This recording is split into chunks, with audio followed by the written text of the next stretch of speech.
Assalamualaikum warahmatullahi wabarakatuh. Alhamdulillahirabbil alamin wassalatu wassalamu ala asyrafil anbiya'i wal mursalin sayyidina Muhammadin wa ala alihi wa sahbihi ajma'in amma ba'd.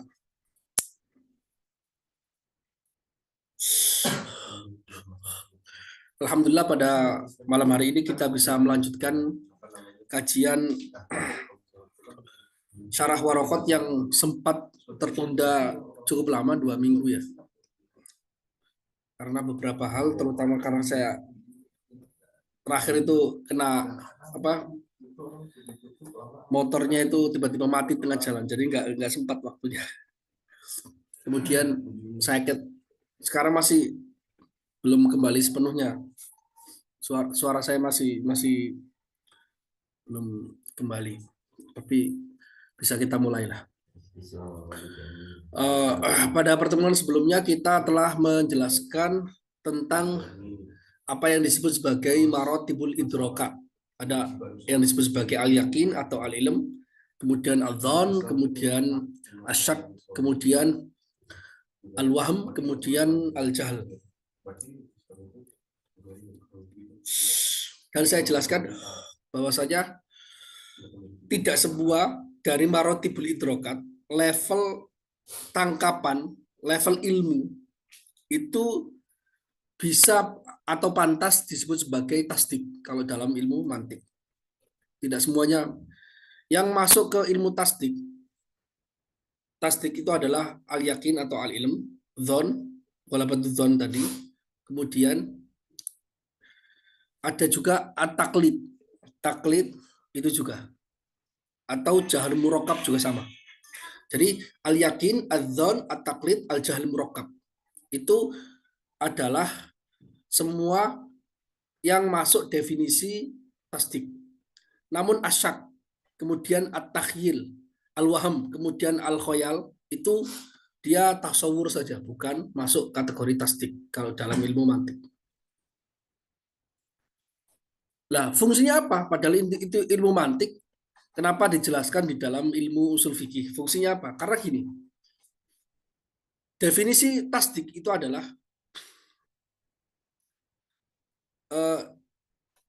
idrakun nisbah al-kharijiyah ala wajhin yutlaqu alaihi ismu taslim wal qabul. Jadi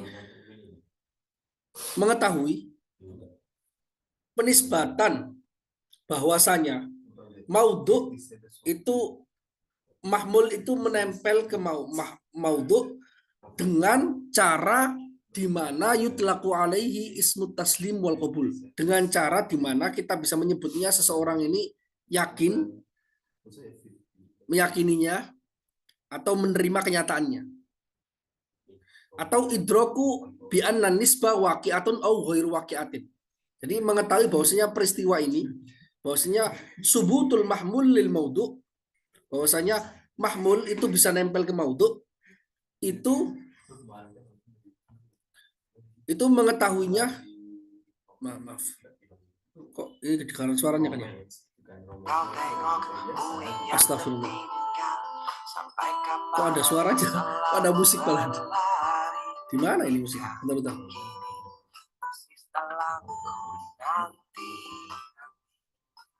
Oh, payung teduh malah. Sorry.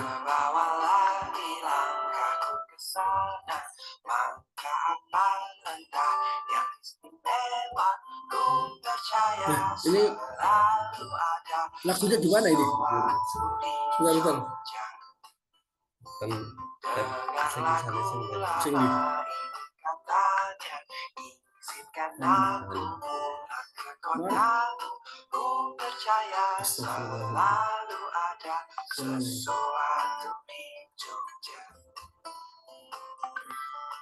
Mana nih? Sudah. Ini dah.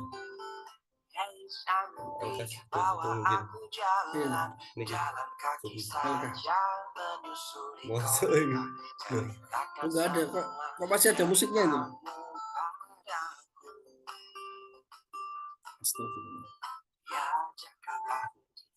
Ini lagi darurat di tengah-tengah ada musiknya.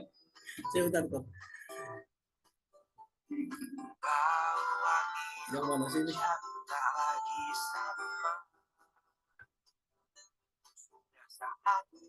Itu yang ada dua ini apa ini? Enggak.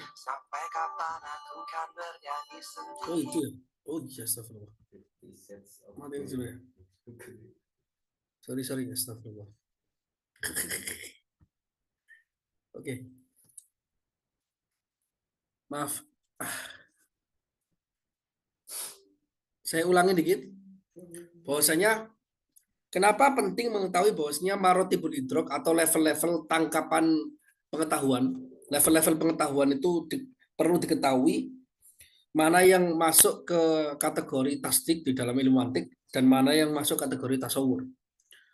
Pentingnya karena gini, karena tasdik itu adalah idroku an-nisbah al-kulliyah ala wajhin yutlaku alaihi idrakun nisbah al-kharijiyah ala wajhin yutlaku alaihi ismu taslim wal qabul atau idraku anna nisbata al-kharijiyah waqi'atun au ghairu waqi'atin. Mengetahui bahwasanya satu kejadian tertentu atau nisbat mahmul ini dinisbatkan kepada maudhu ini terjadi atau tidak terjadi. Misalnya ada sebuah statement bahwasanya alam itu hadis. Alam itu hadis. Ini kan alam itu maudhu, mahmulnya adalah hadis. Mahmulnya adalah hadis. Berarti ketika kita melakukan statement itu dan kita meyakini bahwasanya kita idrok, kita mengetahui bahwasanya sifat hadis ini nempel kepada alam dengan cara kita menerima kenyataan itu, meyakini kenyataan itu, memahami bahwasanya itu terjadi, itu yang disebut sebagai tasdik. Kalau sekedar kita tasawur, berkonsepsi bahwasanya ini ada alam, kemudian ini ada hadis, kemudian hadis ini nempel ke alam, tapi masih ragu-ragu di tengah-tengah syak atau bahkan waham atau jahal, maka itu tidak bisa disebut sebagai tasdik, dia hanya tasawur. Nah, kaitannya ini ketika kaitannya dengan usul fikih, ketika ulama menentukan misalnya sholat itu wajib, misalnya contohnya pakai fikih ya, as-sholatu wajibah, sholat itu wajib, maka sekedar tasawur sholat, sekedar tasawur wajib, sekedar tasawur sholat, kemudian sekedar tasawur wajib, kemudian sekedar hanya mengatakan wajib ini nempel di sholat, tapi tidak dengan cara kita meyakini bahwasanya itulah yang terjadi, walaupun keyakinan ini tidak sampai paripurna. Walaupun misalnya ini, meskipun kalau di dalam rukun iman kan, rukun Islam kan wajib itu, walaupun tidak sampai tapi minimal dzon, dugaan kuat, maka itu masih tasdik, dan itu kita dianggap mengetahui itu.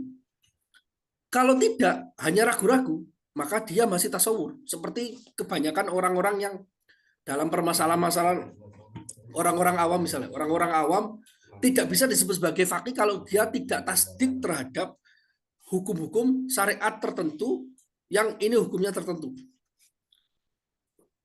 Tidak bisa.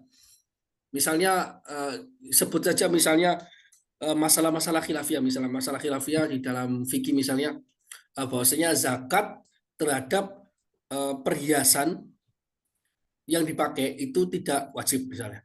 Ini kan khilafiyah. Taruhlah gitu. Siapapun ulamanya bebas. Terus tiba-tiba ada orang awam membaca itu. Tapi dia itu ragu-ragu. Iya nggak sih? Maka keraguan-raguan dia itu belum bisa disebut sebagai ilmu. Dia masih sak. Masih ragu-ragu di tengah-tengah. Karena dia levelnya bukan tasdik. Dia levelnya masih tasawur. Apalagi dia waham.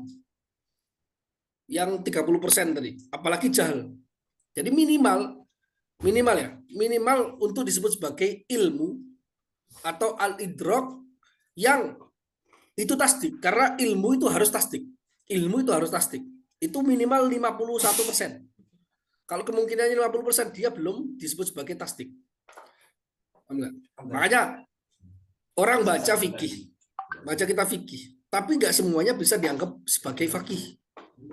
Dia baca dalil, dan dia tidak mengetahui istidlalnya bagaimana dengan idrok yang di atas 51%, di atas 50%, itu juga tidak bisa dianggap sebagai faqih.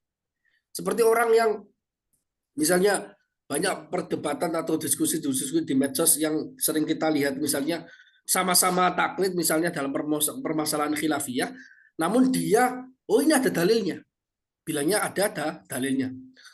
Dalilnya dia juga nukil. Padahal persoalan bukan persoalan dalil, persoalan bagaimana wajud dilalahnya. Bagaimana orang itu memahami argumentasinya. Nah, memahami argumentasinya dia itu levelnya masih bisa iya, bisa tidak. Ya, bisa iya, bisa tidak. Maka dia tidak bisa dianggap sebagai ilmu atau al-idrok atau al-ma'rifah. Belum. Dia itu masih tasawur saja. Tahu nggak? Itu pentingnya di situ.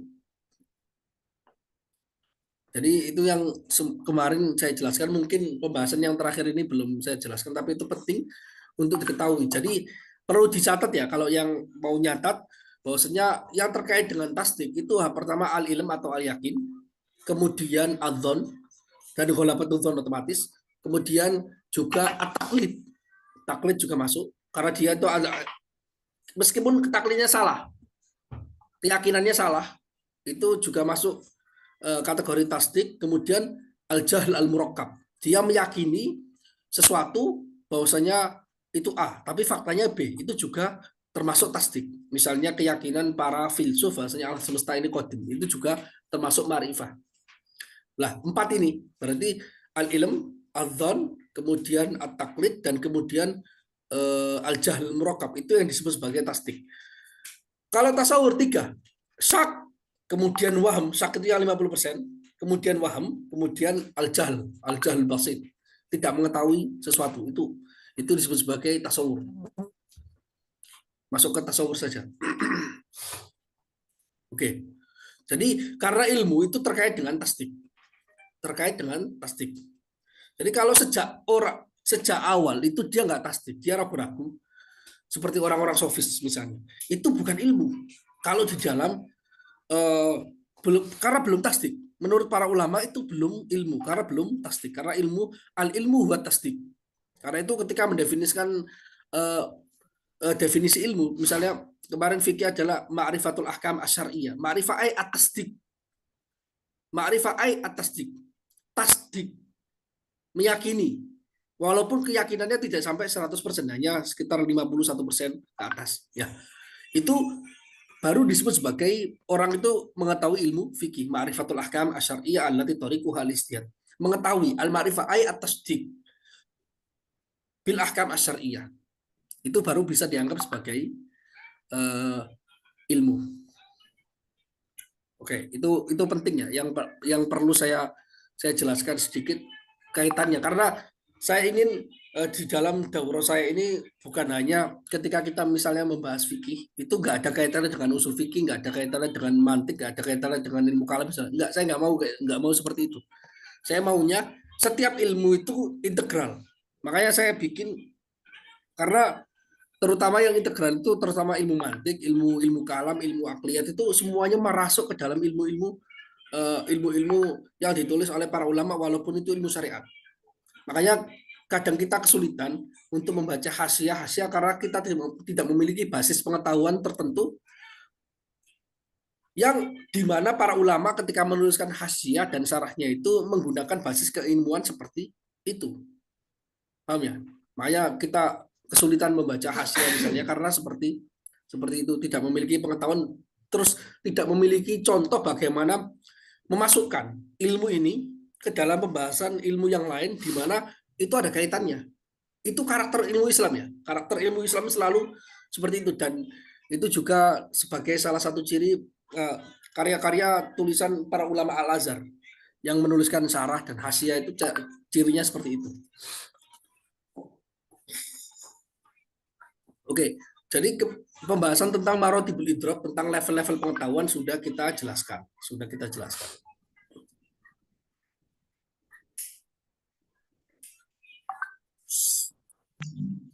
Kemudian kita akan masuk ke pembahasan di sini tentang definisi ilmu usul fikih. Tentang definisi ilmu usul fikih. Di sini di kitabnya tidak dikasih judul tertentu. Definisi usul fikih. Karena gini, Mengapa? Kemarin kan pembahasan yang saya sebutkan itu pembahasan tentang istilah-istilah yang digunakan. Istilah-istilah yang digunakan nantinya akan sering berulang di dalam kitab usul fikih ini dan kitab-kitab yang lain, makanya dijadikan satu bab tersendiri tentang apa itu ilm, apa itu al-jahl, kemudian apa itu al-adzon, asyak, al-waham dan sebagainya. Itu kan dijelaskan kan. Karena itu berulang. Supaya apa? Supaya ada tasawur supaya ada konsepsi yang nempel di otak ketika nanti membahas pembahasan-pembahasan selanjutnya. Dan masih terkait dengan demikian, maka definisi usul fikih juga disebutkan di sini. Dan ini yang penting. Urgensinya tidak seperti yang sebelumnya. Urgensinya tidak seperti yang sebelumnya, di mana istilah-istilah itu disebutkan agar nanti ketika menjumpai istilah itu nanti akan bisa memahaminya. Urgensi ini lebih spesifik karena terkait dengan pengetahuan secara global terhadap ilmu usul fikih itu secara keseluruhan. Secara keseluruhan. Mengapa para ulama menuliskan definisi setiap ilmu? Ketika membaca usul fikih ada definisi usul fikih. Ketika membaca ilmu kalam ada definisi ilmu kalam. Ketika membaca ilmu fikih ada definisi ilmu fikih. Ketika membaca balaghah ada definisi balaghah. Mengapa demikian? Karena itu dilandaskan pada sebuah kaidah usul fikih, kaidah rasional, kaidah akliyah, kaidah rasional yang mengatakan al-hukmu ala syai' far'un an tasawwurihi. Menghukumi sesuatu karena ilmu adalah sebuah tasdik. Al-hukmu ala syai', mentasdik sesuatu itu cabang dari kita mentasawurkannya. Lah, maka perlu juga mentasawurkan ilmu sebagai sebuah ilmu secara general. Dengan cara apa? Dengan cara memberikan definisinya. Lah fungsinya apa? Kan nanti akan dibahas ilmu usul fikih secara terperinci, masailnya, masalah-masalahnya akan dibahas di dalam setiap bab. Mengapa perlu diutarakan definisi di sana? Karena kata para ulama, ketika tidak mengetahui definisi, maka seseorang bisa jadi dia akan mempelajari sesuatu di dalam kitab itu, mempelajari sesuatu tapi tidak mengetahui bahwasanya sesuatu itu bagian dari ilmu yang dipelajari, atau dia ada informasi tertentu, dia nggak bisa membedakan antara informasi A ini bukan termasuk ilmu B, B ini bukan termasuk ilmu A, jadi nggak bisa membedakannya. Karena definisi itu harus jamak dan mengumpulkan seluruh afrod dan mencegah yang bukan termasuk afrod itu masuk ke dalamnya, maka perlu didefinisikan. Dan para ulama itu ketika mendefinisikannya, itu yang pertama tadi ya. Kemudian para ulama ketika mendefinisikannya itu memilih beberapa cara. Ada beberapa pilihan bagaimana mendefinisikannya. Ada mendefinisikannya dengan cara had, ada yang mendefinisikan dengan cara rosem. Kalau di dalam ilmu usul fikih, had itu mendefinisikannya sesuai dengan fasalnya. Ada jenis, ada fasalnya, dan mendefinisikan sesuatu dengan a'rad adzatiyahnya. Sifat-sifat yang esensial di dalam ilmu itu. Itu para ulama menjelaskannya. Jadi ketika mendefinisikan sesuatu dengan sifat-sifat yang esensial di dalam ilmu itu, maka itu pendefinisian secara had. Namun jika tidak secara esensial, dia mendefinisikan sesuatu ilmu itu tidak dengan cara esensial, namun dengan sifat-sifat yang khosoh atau sifat yang lebih general, maka itu definisinya rosem. Itu adalah dengan cara rosem.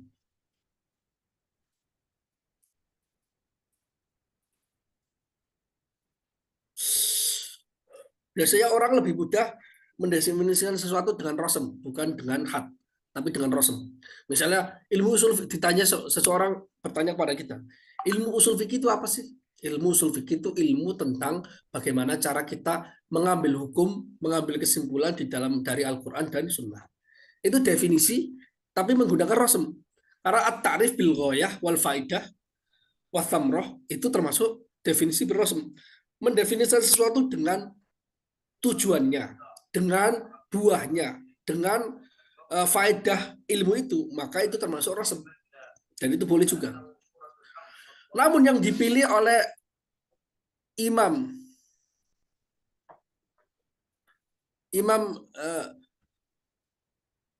Imam Haramain di sini, ilmu usul fiqh turuquhu ala sabilil ijma' wa kaifiyatil istidlal biha, dan didefinisikan atau disarai oleh Syekh Mahalli, itu beliau tidak memilih dengan cara rosem, tapi memilih dengan cara had.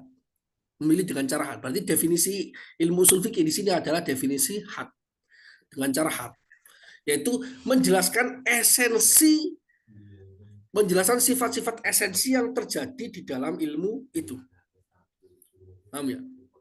Nah, biasanya ketika mendefinisikan itu, maka mendefinisikan dengan had yang seperti itu, maka yang terjadi adalah memasukkan unsur-unsur topik di dalam sebuah ilmu ke dalam definisi. Karena topik sebuah ilmu, maudhu'u kulli ilmin ma yubhatsu fihi an ahwalihi adzatiyah. Topik setiap ilmu adalah sesuatu yang dibahas atau sifat-sifat esensial yang dibahas di dalam ilmu itu. Biasanya para ulama ketika mendefinisikannya secara had itu memasukkan unsur topik di dalam ilmu itu ke dalam definisi. Jadi topiknya itu dimasukkan ke dalam definisi. Misalnya ilmu mantik definisinya kalau yang pakai tam adalah ilmu bil makulat asaniyah, atau ilmu bil tasawurat wa tasdik, atau al ilmu bil maklumat atau tasawuriyah min haits tasawuriyah wa tasdika min haitsul isal ila tasawur ila matlub tasawuri wa tasdiki. Pengetahuan tentang maklumat tasawuriyah dan tasdikiyah. Nah, di dalam usul fikih juga demikian. Ketika mendefinisikan ilmu usul fikih adalah ilmu tentang istinbat hukum, cara beristinbat hukum, maka itu adalah rosem.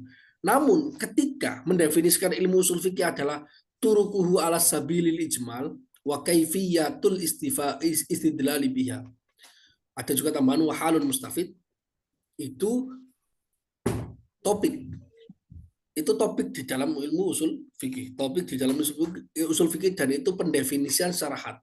Kenapa itu had? Karena memasukkan unsur-unsur maudhu di dalam ilmu usul fikih. Karena ilmu usul fikih itu topiknya itu intinya apa sih? Babnya usul fikih itu intinya apa sih? Babnya usul fikih itu, topiknya usul fikih itu tentang dalil dan istidlal. Tentang dalil dan istidlal. Dan orang yang atau syarat-syarat orang yang membahas dalil dan istidlal. Misalnya kalau di dalam kitab-kitab yang mutamat ya, usul fikih babnya kan ada, bab pertama itu tentang Alkitab. Itu kalau pakai toriko mutakalimin ya, kitab. Bab kedua tentang sunnah akhbar. Bab ketiga tentang ijma. Bab keempat tentang qiyas. Itu dalil semuanya. Terus bab kelima tentang dalil-dalil yang mukhtalafihi, argumentasi yang diperselisihkan oleh para ulama sebagai sumber hukum Islam. Berarti ada 5 bab itu tentang dalil. Kemudian ada yang bab ke-6, topiknya bab yang ke-6 itu tentang tata cara beristidlal. Kemudian bab ke-7 tentang orang-orang yang siapa saja yang berhak untuk melakukan istidlal, yaitu mustahid atau orang yang tidak memiliki kualifikasi itu, yaitu mustafti atau mufti dan mustafti atau mustahid dan muqallid. Itu babnya usul fikih itu saja. Seluruh bab usul fikih yang inti, yang topiknya ya bahas itu tentang dalil dan istidlal dan syarat orang yang melakukan dalil dan istidlal. Nah, bisa disingkat menjadi 3, tentang dalil ijmali, kemudian tata cara mengambil kesimpulan dari dalil itu, dan siapa yang bisa atau syarat apa saja yang perlu dipenuhi oleh orang yang bisa mengambil argumentasi dari Quran dan Sunnah, yaitu mujtahid dan mufti. 3 unsur yang perlu dipenuhi di dalam ilmu usul fikih itu 3. Semua kitab usul fikih itu berbicara soal itu. Dalil ijmali, dalil secara global. Maksudnya dalil secara global itu apa? Bukan membahas soal dalil spesifik fikih. Misalnya sholat dalil spesifiknya apa? Wa aqimus sholat. Zakat dalil spesifiknya wa atuz zakat. Bukan spesifik itu, tapi secara global. Bahwasanya itu argumentasinya kalau bisa dikembalikan kepada Al-Quran, kemudian kepada Sunnah, kemudian kepada ijma, kemudian kepada qiyas, dan bab kelimanya tentang dalil-dalil yang diperselisihkan oleh para ulama mujtahid, apakah itu termasuk sumber hukum atau tidak. Istishab, al-akhdhu bi aqalli maqila, al-istihsan, terus qaulu ahli Madinah, pendapat ulama Madinah zaman itu, dan seterusnya. Ya, itu dalil ijmali. Karena kenapa ijmali global? Karena itu bisa diterapkan di setiap masalah-masalah. Masalah fikih ini dalilnya qaul al-Madinah. Masalah fikih ini dalilnya istihsan. Masalah fikih ini dalilnya Quran. Masalah fikih ini dalilnya ijma. Masalah fikih ini dalilnya qiyas. Masalah fikih ini dalilnya sunnah. Itu tentang topik. Topik yang pertama yaitu tentang dalil fikih secara ijmal, bukan secara tafsili. Kalau secara tafsili itu topik di dalam ilmu fikih. Namun dalil ijmali itu topik di dalam ilmu usul fikih. Itu unsur pertama. Ya kan ya? Unsur kedua yaitu kaifiyatul istifadati minal adillah al-ijmaliyah. Kaifiyatul istifadati minal adillah al-ijmaliyah. Jadi tata cara mengambil hukum kesimpulan dari dalil-dalil tadi. Nah, karena mengapa itu demikian? Karena namanya argumentasi Quran Sunnah sebagainya nanti terjadi kontradiksi antar satu dalil dengan yang lainnya. Kenapa? Karena dalil-dalil yang tidak qot'i, yang dhoni itu biasa terjadi kontradiksi atau ya kontradiksi ya secara zahirnya. Ada yang mengatakan ini wajib tapi ternyata kok nggak dilakukan, ada yang sunnah tapi ternyata kok ditinggalkan. Nah, itu perlu cara bagaimana kita mengharmonikan antar dalil. Karena membuang dalil seluruhnya atau salah satunya dengan suka-suka itu namanya tahakum, yaitu menghukumi sesuatu tanpa argumentasi. Itu tidak boleh. Maka perlu dibuat bab khusus yang membahas tentang bagaimana jika terjadi antar dalil ini saling paradoks atau saling kontradiksi secara zahir, maka perlu dalil, perlu argumentasi, perlu kaidah untuk bisa memahaminya. Maka itu dibuat yang unsur yang kedua di dalam topik ilmu usul fikih, yaitu kaifiyatul istidlali biha atau kaifiyatul istifadati minha. Tata cara mengambil kesimpulan dari dalil-dalil yang ijmali tadi. Nah, unsur yang ketiga adalah karena mengambil kesimpulan dari dalil-dalil yang tadi itu hanya bisa dilakukan oleh orang-orang yang memiliki kapasitas tertentu, kualifikasi tertentu, maka perlu dibahas juga syarat-syarat siapa yang mengambil argumentasi, bisa mengambil kesimpulan dari dalil tadi. Yaitu bab ini disebut sebagai syurutul mujtahid, yaitu mujtahid. Orang yang tidak bisa, maka disebut sebagai syurutul muqallid. Syarat-syarat muqallid tentang muqallid, orang yang taklid itu sebenarnya nggak masuk ke topik, tapi disebutkan karena kalau ada mujtahid berarti ada lawan mujtahid, itu muqallid. Maka disebutkan. Jadi semua kitab usul fikih harus memenuhi tiga unsur itu: dalil ijmali, tata cara mengambil faedah dari dalil, dan syarat siapa yang berhak untuk melakukan istinbat dengan dalil tersebut. Yang lengkap demikian. Sebagian ulama itu para ulama itu biasa karena topik dari usul fikih itu ya tiga itu saja. Maka biasanya dimasukkan di dalam definisi karena mereka ingin mendefinisikannya secara had. Misalnya di dalam kitab Ghayatul Wusul, Minhajul Wusul karya Imam Baidawi. Beliau mendefinisikan usul fikih adalah ma'rifatul adillah al-ijmal, ma'rifatul dalail ijmalan wa kaifiyatil istifadati minha wa halil mustafid. Mengetahui dalil secara ijmali, tata cara mengambil argumentasi dari sana dan mengetahui syarat-syarat orang yang bisa mengambil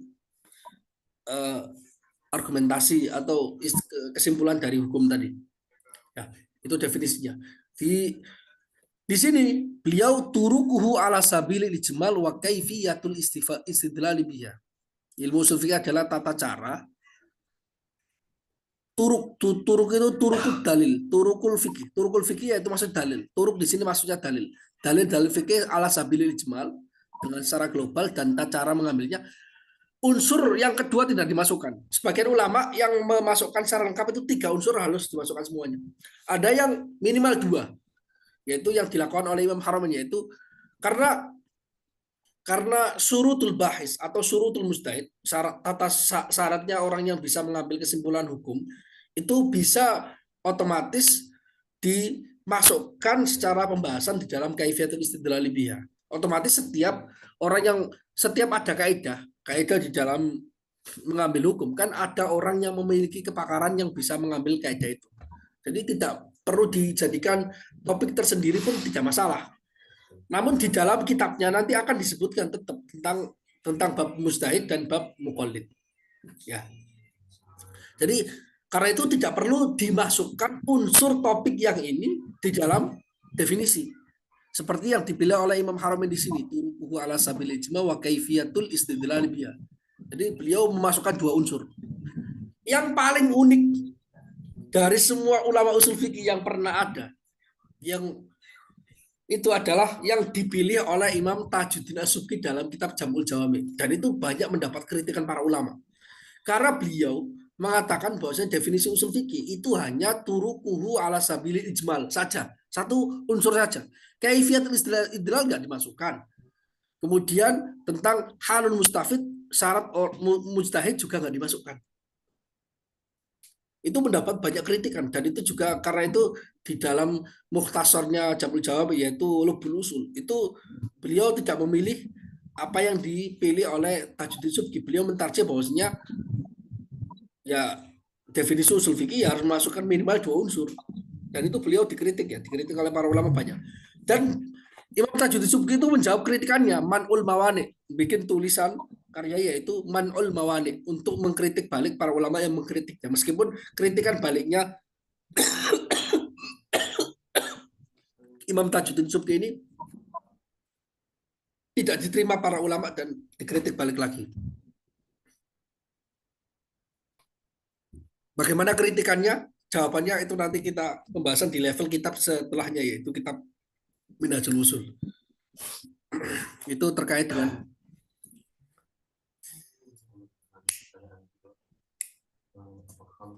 maaf ya kalau suara saya masih belum kembali normal. Jadi demikian. Nah, di sini beliau memasukkan 2 unsur saja. Qala wa ilmu usulul fikih turuquhu ala sabilil ijmal wa kaifiyatul istidlal biha. Turuquhu ala sabilil ijmal wa kaifiyatul istidlal biha. Yaitu dalil-dalil fikih secara global dan tata cara beristidlal dengan dalil-dalil global tadi. Itu adalah ilmu usul fikih. Sebagian ulama mendefinisikannya bukan demikian, tapi mendefinisikannya ma'rifatu dalail ijmalan. Ma'rifatu dalail ijmalan wa kaifiyatil istifadah. Tadi ada tambahan ma'rifahnya, ada tambahan al-ilmunya, pengetahuan tentang. Nah, kenapa Imam Haramain tidak memilih demikian, tidak ma'rifatu turuqihi ala sabil ijma wa kaifiyatil istidlal biha? Karena seperti yang dijawab di dalam kitab Jam'ul Jawami dan juga kitab Qawaidul Usul, itu disebutkan karena usul fikih itu adalah berisi tentang kaidah-kaidah, di mana kaidah itu tetap menjadi kaidah walaupun tidak diketahui oleh orang. Karena itu penambahan tentang ma'rifah itu tidak perlu. Penambahan tentang ma'rifah atau ilmu tidak perlu. Nah, para ulama yang mengatakan bahwa definisi usul fikih itu menambahkannya dengan ma'rifatu dalail ijmalan atau wa kaifiyatil istifadah wa halim mustafid, itu mengatakan bahwasanya karena ilmu itu terkait dengan tasdik. Kan ini definisi ilmu usul fikih, karena itu definisinya harus yang selaras dengan itu, yaitu tasdik, sama-sama tasdik. Kalau ini adalah isi tasdiknya, maka ilmu adalah tasdiknya itu, karena yang dianggap di dalam ilmu itu adalah tasdik. Al-mu'tabar fil ulum at-tasdik la tasawur. Ingat kaidahnya itu. Al-mu'tabar fil ulum at-tasdik la at-tasawur. Yang dianggap di dalam ilmu itu tasdik, bukan tasawur. Itu para ulama punya kecenderungan tertentu lah. Baik itu mendefinisikannya ilmu tentang kaidah atau kaidahnya itu langsung, boleh bebas. Yang penting minimal 2 unsur terpenuhi. Dan definisi yang dipilih oleh Tajuddin Subki itu cara pendefinisian yang lemah menurut para ulama, karena itu dikritik oleh para ulama ya.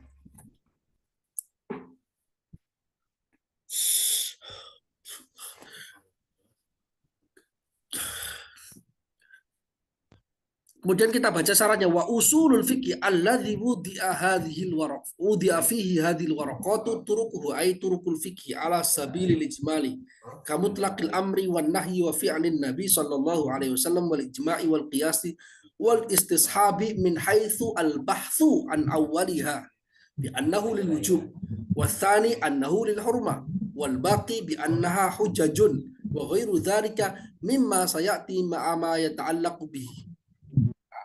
Yang kita bahas. Nah, ini penting ini. Ketika membahas soal definisi itu selalu terkait dengan ilmu mantik. Itu pasti. Itu pasti. Makanya kalau kawan-kawan yang belum ikut kelas mantik atau sebelumnya sudah pernah belajar tapi masih lupa, dibuka lagi mantiknya. Itu penting sekali. Karena setiap definisi sebuah ilmu itu selalu terkait erat dengan mantik. Karena definisi itu juga terkait dengan sejak dari awal. Tata cara definisi itu juga bahasan utama dari ilmu mantik. Ya, karena itu memahami usul fikih itu harus dengan mantik. Harus. Saya katakan harus ya.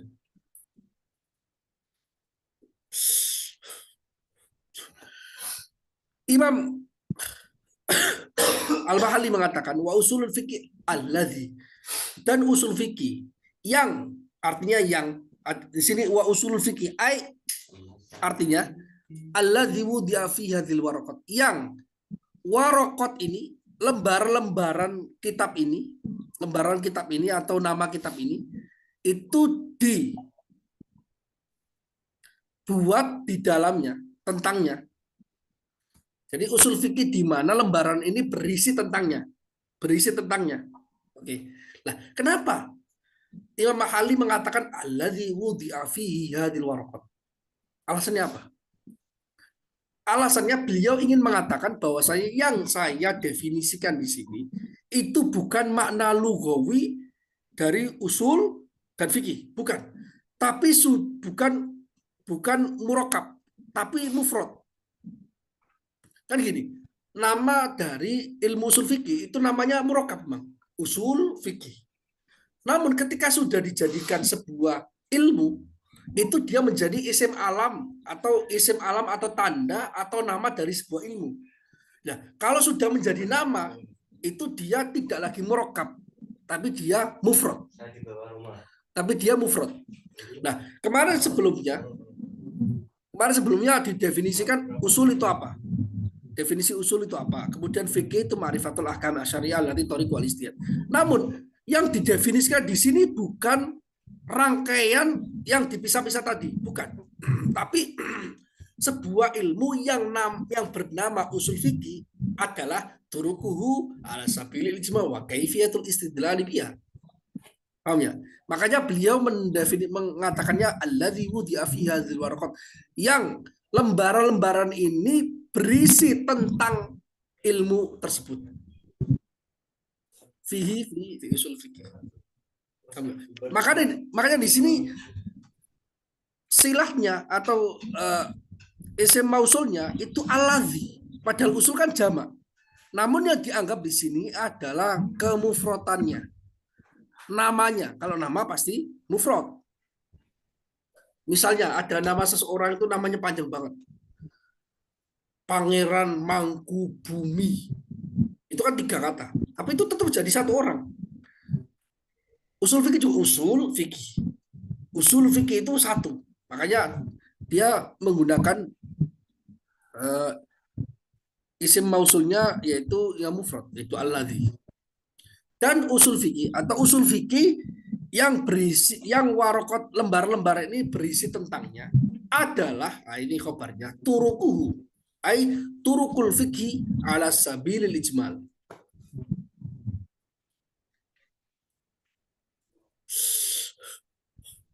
Ini menarik juga. Turukuhu ay turukul fikih ala sabilil ijmal. Usul fikih adalah definisinya turukuhu ala sabilil ijmal wa kaifiyyatul istidlal biha. Nah, kata turukuhu ini agak bermasalah. Secara uslub bahasa itu agak bermasalah. Masalahnya di mana? Karena gini, karena ketika usul fikih itu kita sudah mengatakan bahwasanya itu adalah sebuah lakop atau sebuah nama dari sebuah ilmu, maka dia adalah mufrad. Maka dia adalah mufrad. Berarti karena itu dia didatangkan di sini dengan isim mausul.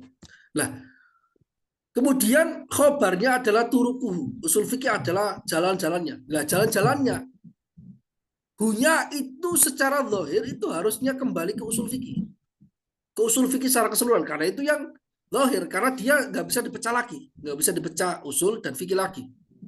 Harusnya marji dhamir, kembalinya hunya ini, kembalinya itu ke usul fikih. Berarti usul fikih adalah turuku usulul fikih. Secara zahir lafadznya demikian. Namun zahirnya ini ghairu murad. Tidak dimaksudkan oleh Imam Haramain. Tidak. Tidak dimasukkan oleh Imam Haramain. Karena beliau ingin membuat istilahnya itu membuat statement atau kalimat yang lebih ringkas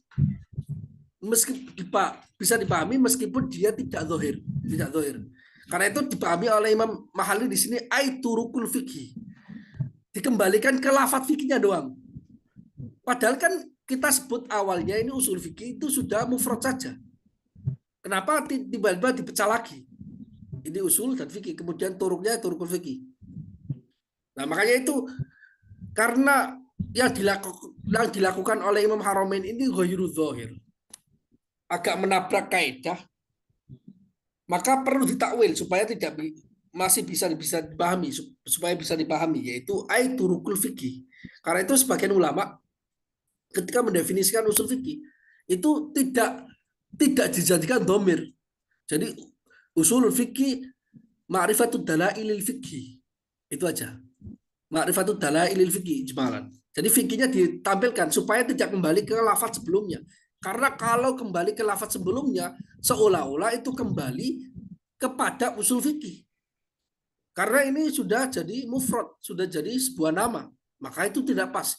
Atau dikembalikan ke salah satu unsur dari nama ini, usul fikih. Dikembalikan seperti yang dilakukan ini. Itu menabrak kezohiran.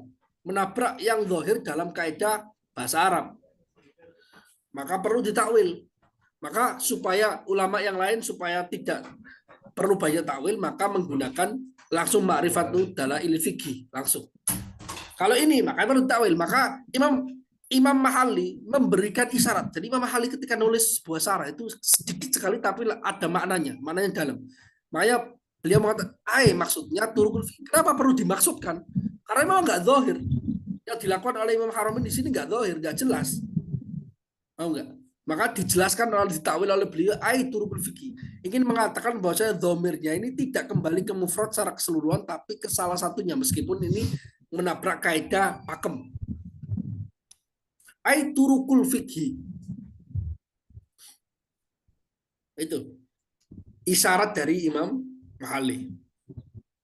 Usul fikih adalah turukuhu, yaitu dalil. Turuknya jalur atau dalil. Dalil fikih. Ala sabilil ijmal, dengan cara global. Maksudnya dengan cara global adalah dia bukan dengan cara terperinci. Kalau terperinci misalnya sholat, dalilnya apa? Wa aqimus sholat. Itu terperinci. Jadi setiap dalil zakat, dalilnya apa? Wa atuz zakah. Ya kan? Jadi hanya bisa diterapkan ke satu kasus per kasus. Karena dalil wa aqimus shalah itu adalah dalil untuk kewajiban sholat, bukan dalil kewajiban zakat. Wa atuz zakat itu dalil kewajiban zakat, bukan dalil kewajiban sholat atau masalah-masalah yang lain. Namun ketika kita mengatakan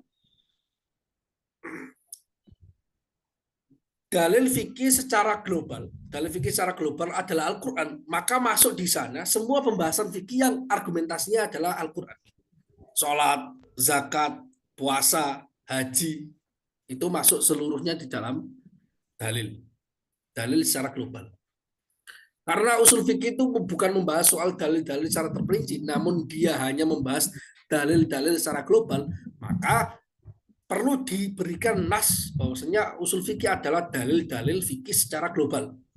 Secara global ini penting, ala sabil ijmal itu penting sekali. Karena ini yang membedakan ilmu usul fikih dengan ilmu fikih. Membedakan. Banyak orang yang pelajar pemula itu tidak bisa membedakan mana usul fikih dan fikih, padahal beda jauh. Usul fikih membahas masail kulliyah, dalil-dalil ijmaliyah yang nanti akan bermanfaat digunakan oleh seorang fakih kaidahnya untuk diterapkan di dalam setiap masalah-masalah. Jadi kaidah di dalam usul fikih, satu kaidah itu diterapkan di dalam ilmu fikih itu bisa puluhan kaidah, bisa puluhan masalah. Maksud saya, bisa puluhan masalah. Karena ini kaidah namanya kaidah itu amrun kulli yang topik ala juz'iyati, ya kan? Itu definisi dari sebuah kaidah.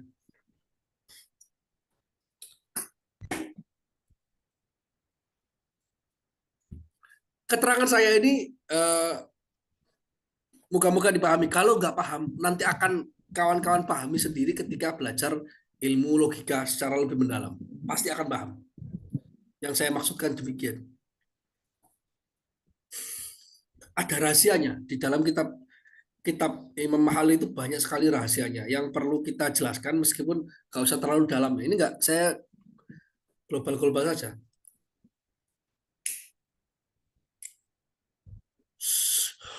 Usul fikih adalah dalil-dalil fikih secara global. Misalnya apa? Dalil fikih yang secara global itu misalnya apa? Misalnya kamu telakil amri wan nahyi wa fi'lin nabi sallallahu alaihi wasallam. Misalnya kemutlak fi'il amr mutlak apa? Mutlakul amri. Perintah secara mutlak. Kamu telakin nahyi, larangan secara mutlak. Ini bisa kenapa? Karena terusannya mutlakul amri ya dulu ala wujub illa ma dalla dalilu ala khilafihi. Mutlaqun nahi ya dulu ala at-tahrim illa ma dalla dalilu ala khilafihi.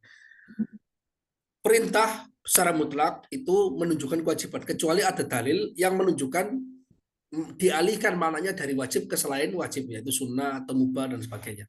Demikian juga larangan. Larangan itu menunjukkan kepada keharaman kecuali ada argumentasi yang menunjukkan ini bukan maksudnya haram tapi makruh atau mubah atau hanya tahdid saja. Banyak. Kafirin Nabi dan juga seperti perbuatan Nabi ini semua disebut sebagai dalil ijmali. Kenapa?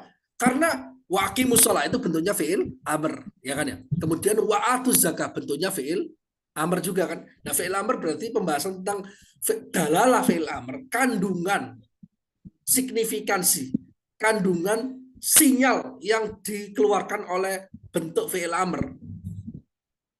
Kata perintah itu apa? Ya kandungannya adalah ya dulu alal wujud. Nah, ini yang dibahas di dalam ilmu usul fikih. Kandungan isim, kandungan fi'il di dalam Al-Quran Sunnah itu kandungannya wajib, sunnah, mubah, haram, makruh itu dibahas di dalam ilmu usul fikih. Demikian juga kandungan wa fi'lin Nabi Shallallahu Alaihi Wasallam dan perbuatan Nabi. Apakah perbuatan Nabi yufidul wujub, apa yufidul istibah, ibahah atau yufidu al istibab atau yufidu istibab itu aja tiga aja wajib sunnah mubah apakah demikian atau tidak. Nah, itu dalil secara ijmali karena bisa diterapkan dalam banyak masalah. Kemudian wal ijma dan ijma misalnya karena ijma itu ada masail yang argumentasinya daliluha al ijma, ini dalilnya ijma, enggak enggak terbatas pada satu masalah. Jadi dalil fikih secara global itu misalnya mutlakul amr, nahi, perbuatan nabi, ijma, wal qiyas, wal istisab dan qiyas dan istisab. Oke.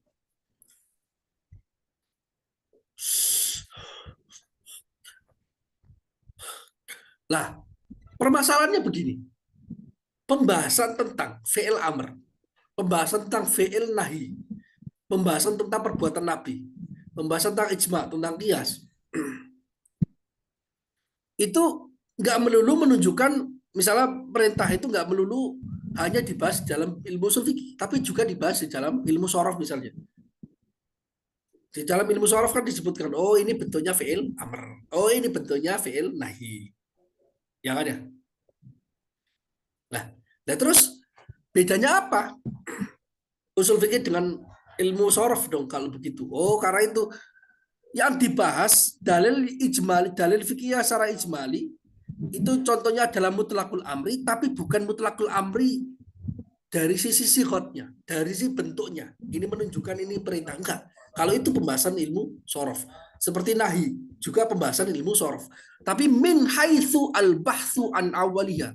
Tapi diambil dari sisi pembahasan an awaliyah, dari yang pertama contohnya itu mutlakul amri. Bi annahu lil wujub, bi anna mutlakil amri lil wujub.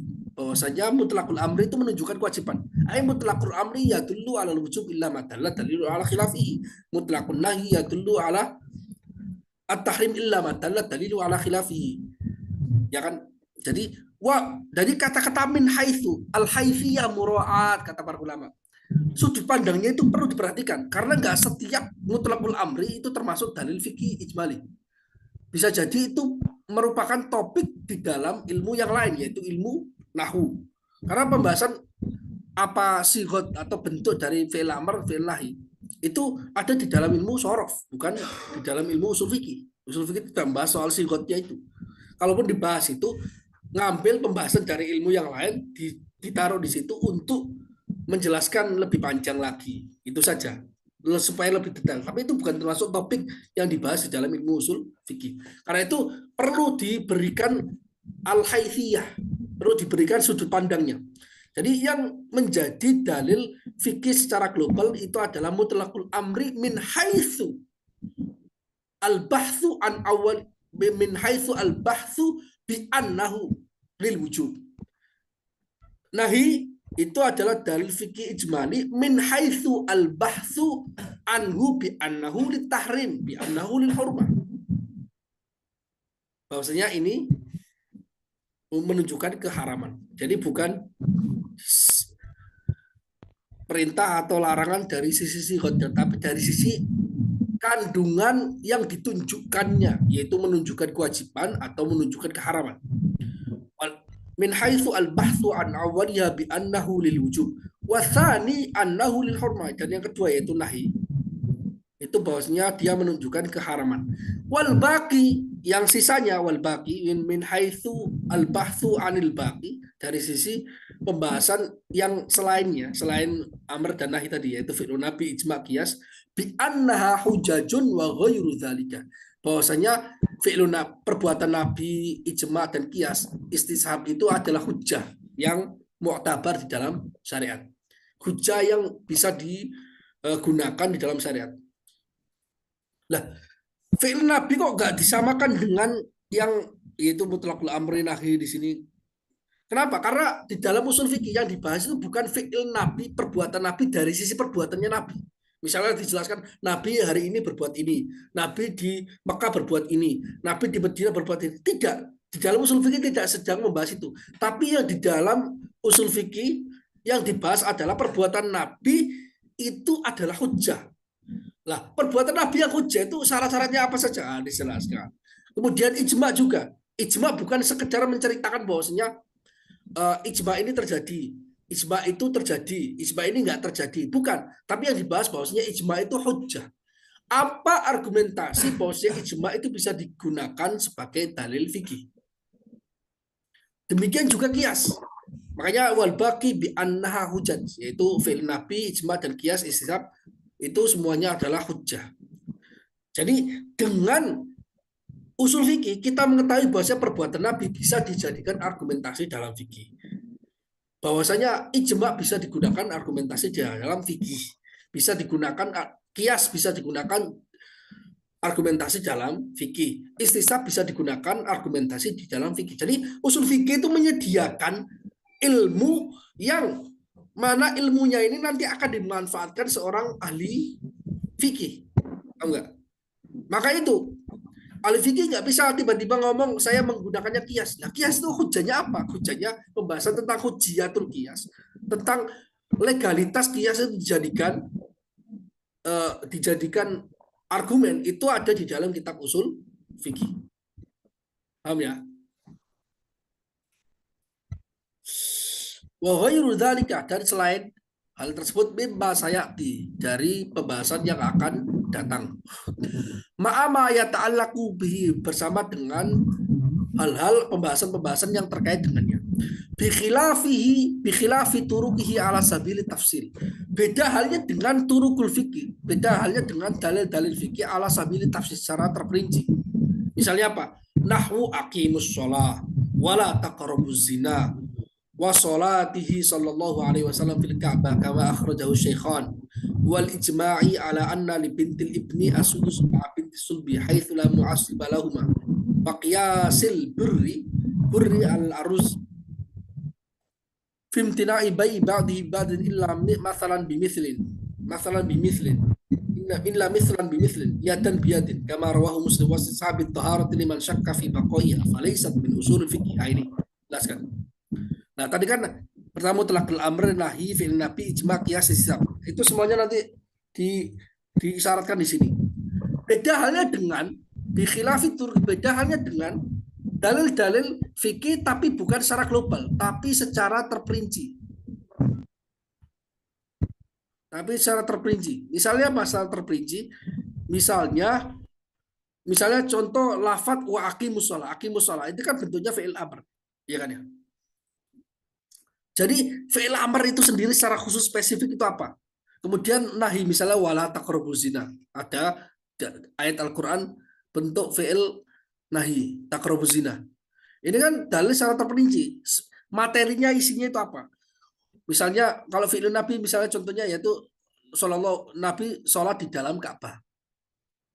Sebagaimana dikeluarkan oleh Asy-Syaikhan yaitu Imam Bukhari dan Muslim. Dan juga contohnya misalnya ijma, dalil fikih secara tafsili itu contohnya ijma. Terjadinya ijma bahwasanya anak perempuan dari anak yaitu cucu itu mendapatkan bagian 1/6 bersamaan dengan adanya anak perempuan kandung. Sekira tidak ada asobah bagi keduanya, itu baru mendapatkan sudus. Kalau ada asobah tidak. Nah, itu kaitannya dengan ijma. Ini hukum ini keluar bukan dari dalil Quran Sunnah, tapi dalilnya ijma. Misalnya dan juga misalnya kias. Dalil terperinci kias misalnya adalah mengkiaskan, menganalogikan gandum dengan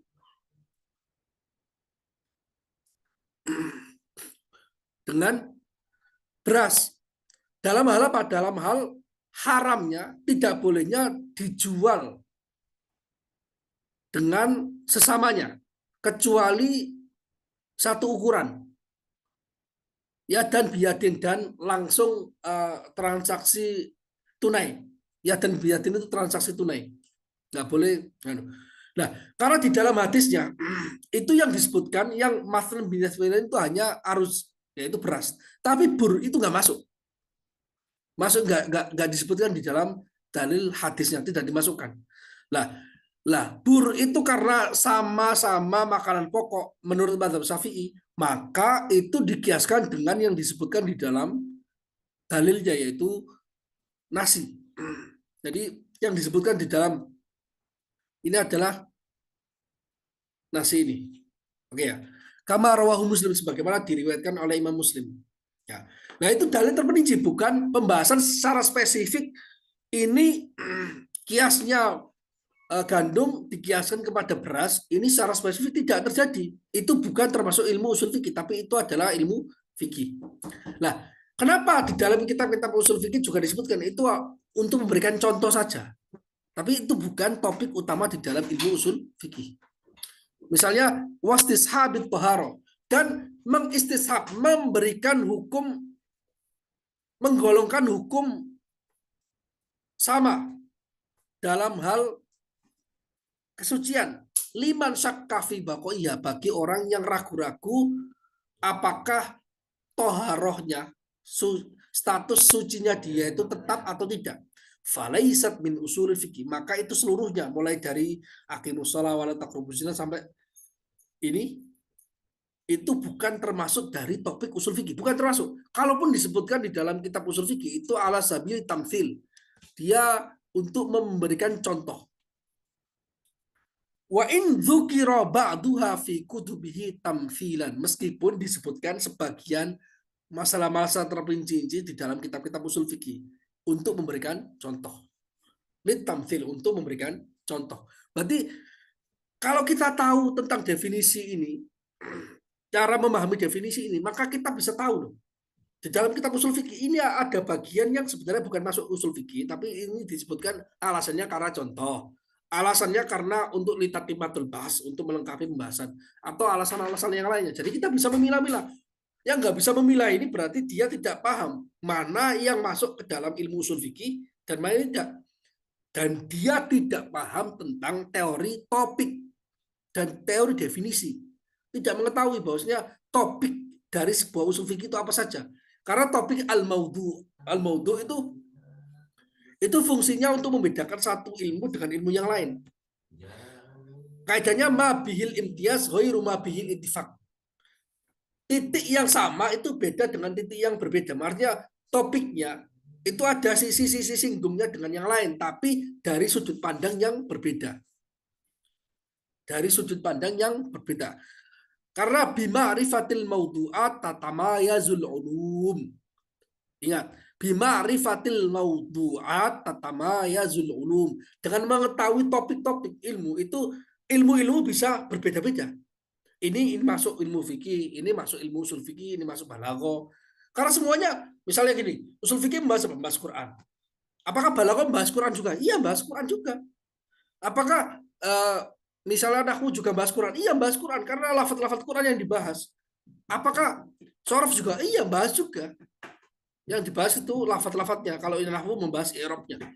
Nah, untuk membedakannya itu adalah topiknya. Topiknya ini yang nanti akan menentukan pembahasan ini dari sudut pandang apa, pembahasan ini dari sudut pandang apa. Paham ya? Ini semoga dipahami agak jelimet, tapi ini penting sekali. Karena banyak sekali, saya itu kadang itu ketika baca-baca ilmu-ilmu humaniora di barat itu karena mereka itu nggak apa ya, istilahnya nggak suka terlalu detail dalam membahas masalah kayak gini, sehingga terjadi campur aduk. Makanya para ulama Islam itu sangat detail dan sangat teliti membahas mana ini masalah masuk topik ini, masa itu tidak, terutama ilmu agama. Kenapa? Karena ilmu agama itu nanti yang pantas disebut sebagai ilmu agama itu apa? Itu loh. Ulumul Islamiyah itu apa saja? Itu ada alasannya, bukan sekedar saya mau bikin tata cara download yang baik secara Islam, berarti ilmu download Islami. Oh, saya mau tata cara streaming yang baik, itu berarti ilmu streaming Islami. Enggak demikian. Ilmu Islam itu bukan sekedar ditempelin gitu. Ada alasan kenapa ini disebut ulumul Islamiyah, ada yang ulumun ghairil Islamiyah, maksudnya ghairil Islamiyah bukan umul kafir, tapi bukan ilmu-ilmu yang terkait langsung dengan pemahaman terhadap turos, pemahaman terhadap ilmu agama. Itu yang disebut ilmu agama. Dan itu alasan mengapa para ulama misalnya di Darul Ifta dan para ulama yang lain misalnya mengatakan bahwasanya penyebutan misalnya ekonomi Islam itu nggak tepat. Jika dianggap ekonomi Islam itu ilmu tersendiri dibandingkan ilmu ekonomi pada umumnya, itu nggak tepat. Nggak tepat itu. Nggak tepatnya bukan mengkritik ekonomi Islam. Wah, itu mengkritik ekonomi Islam. Nggak tepatnya. Itu belum kategori ilmu tersendiri, bukan. Karena pembahasan yang dibahas di dalam ekonomi Islam itu adalah mencampurkan dua ilmu yang beda kemudian dijadikan satu. Seolah-olah jadi satu kesatuan. Ya nggak apa-apa dipelajari, bagus. Tapi itu apakah dianggap sebagai satu ilmu independen? Tidak. Sama sekali. Darul Ifta itu mengkritik ekonomi nggak ada, ekonomi Islam itu nggak ada, secara ilmu itu nggak ada, ekonomi Islam nggak ada, karena yang dicampurkan di dalam ilmu ekonomi Islam itu sebenarnya gini, kaidah-kaidah ekonomi yang sudah baku itu bukan termasuk ilmu Islam, itu adalah ilmu umum yang tidak terkait pemahaman terhadap keagamaan Islam. Kemudian beberapa halnya di sana dimasukkan bab muamalah di dalam fikih. Itu sebenarnya ilmu fikih, bukan ilmu ekonomi Islam. Paham nggak? Masuknya ikut ilmu muamalat Islam atau ilmu fikih, bukan ilmu ekonomi. Nah, penyebutan ilmu ekonomi Islam itu hanya branding. Dia tidak pantas dianggap sebagai ilmu independen, tidak pantas. Karena itu setiap orang yang mempelajarinya, saya tanya, bedanya apa ekonomi Islam dengan ekonomi yang lain? Ya bedanya dia hanya menyebutkan, ya juga dibahas tentang ilmu-ilmu ekonomi, kaidah-kaidahnya, rumus-rumusnya, ya. Tapi di sana juga ditambahkan tentang pembahasan tentang fikih, hukumnya mudharabah bagaimana, hukumnya murabahah bagaimana, hukumnya syarikah bagaimana, hukumnya syuf'ah bagaimana. Nah, kalau demikian yang dilakukan berarti kan ilmu muamalat itu, ilmu fikih. Ditambahkan dengan itu hanya sekedar aplikasi ilmu fikih terhadap ilmu umum. Apakah ilmu umum ini masuk ke dalam kategori haram, mubah, sunnah, haram dan sebagainya? Itu saja kan. Berarti itu bukan ilmu tersendiri, gitu loh. Kadang itu orang itu terlalu semangat terhadap hero keislaman, dan itu baik ya. Semangat terhadap hero keislaman itu baik sekali. Namun kadang itu menabrak kaidah pakem. Karena itu ilmu ekonomi Islam itu bukan ilmu Islamiyah, bukan ilmu Islamiyah ya. Maksudnya bukan ilmu yang digunakan untuk memahami Islam, tidak. Yang ilmu Islamiyah itu adalah ilmu fikih. Ilmu ekonomi itu bukan ilmu yang Islamiyah dalam arti ilmu yang untuk memahami Islam, bukan. Itu ilmu cara mengatur keuangan, itu doang, nggak ada kaitannya. Karena ketika kita mengatakan ada orang dia nggak paham ekonomi, apakah dia paham ilmu Islam? Iya, paham ilmu Islam. Tapi dia nggak paham ekonomi, nggak apa-apa. Karena bukan syarat dianggap sebagai orang yang memahami Islam itu paham ilmu ekonomi. Paham nggak? Apakah pemahaman ekonomi Islam itu sebagai syarat seseorang dianggap sebagai paham ilmu agama? Enggak. Kalau dimaksudkan itu ilmu tersendiri. Itu belum wujud ilmu tersendiri. Masih perlu perjuangan yang sangat panjang untuk dijadikan ilmu tersendiri. Misalnya dengan cara dia menciptakan teori-teori baru tentang ekonomi yang beda. Sehingga membedakannya dengan ekonomi yang lain. Dengan perbedaan yang esensial. Ingat, pembedaan yang esensial. Karena al-mawdu'u kulli ilmin ma yubhatsu fihi an ahwalihi adzatiyah. Topik setiap ilmu adalah tentang pembahasan tentang sifat-sifatnya yang esensial. Yang esensial. Kalau perbedaannya nggak esensial, perbedaan hanya sekedar covernya, hanya sekedar sampingannya, hanya sekedar hal yang lain, hanya sifat yang arodi saja, itu belum bisa menjadikannya topik tersendiri. Itu harus paham ya. Nanti guru-guru saya itu beberapa itu ya sering mengkritik ekonomi Islam, nggak ada ilmu ekonomi Islam itu. Ilmu ekonomi, ilmu muamalat fikih, fikih itu dibedakan. Itu hanya branding. Nah, itu karena secara tidak sadar orang-orang kita itu orang Islam itu bahkan walaupun dia mengatakan dia anti Barat, itu secara tidak sadar karena dia tidak mendalami turos dengan benar. Secara tidak sadar cara berpikirnya orang Barat itu digunakan oleh orang-orang Islam. Dan itu sayang sekali. Ini saya ngomong ini karena sayang sekali. Sayang sekali ini juga dilakukan oleh orang kawan-kawan misalnya INSIS. Juga JIL sama saja. INSIS dan JIL sama saja bagi saya, sama saja. Sama-sama tidak paham turos. Bagi saya loh ya. Bagi saya. Baik JIL atau INSIS dalam hal ini tidak paham turos. Saya nggak bahas soal yang mana yang benar dan salah. Dalam hal ini. Karena yang dibahas oleh mereka INSIS misalnya. INSIS itu suka mengkritik teori-teori Barat, tapi dengan menggunakan tasawur Barat. Tapi mereka mengatasnamakan tasawur Islam. Teorinya nggak seperti itu. Tasawur Islam itu tidak seperti ada teori-teori yang genetik, teori-teori yang esensial di dalam ilmu Islam turos yang sudah dikembangkan oleh para ulama. Itu hanya counter propaganda, oke lah, alhamdulillah bagus itu. Sama dengan JIL ataupun ISIN bagi saya itu sama-sama tidak paham turos. Dan itu bukan peradaban Islam yang dikembangkan oleh para ulama dulu seperti itu tidak, itu hanya kritik terhadap propaganda tertentu, kritik terhadap kecenderungan tertentu, bolehlah kritik. Tapi apakah itu menggunakan metodologi ulama Islam, turos Islam? Oh tidak, saya mengatakan tidak. Dan saya bertanggung jawab dengan omongan saya ini. Karena saya tahu teorinya, nggak seperti itu cara mengkritiknya. Teori-teori yang digunakan nggak seperti itu. Kalau kita anggap itu adalah ilmu Islam, kalau sekedar untuk mengkritik, boleh lah. Itu bukan ilmu Islam secara definitif. Enggak.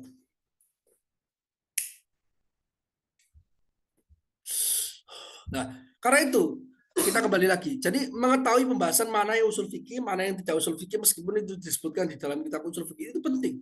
Itu penting sekali, penting sekali.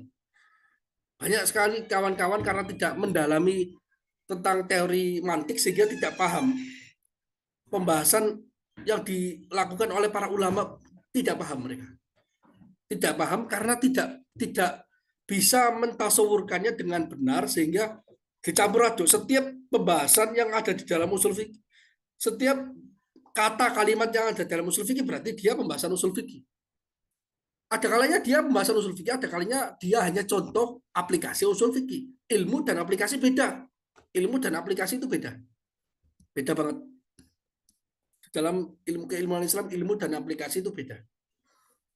Ada fikih, ada aplikasi fikih. Ada, ya kan, itu beda semuanya. Ada dalil fikih. Ada syariah, ada fahmu syariah, ada tatbiqus syariah, itu semuanya beda. Syariahnya itu yaitu syariatnya yaitu wahyunya Quran, Sunnah, Ijma, Qiyas.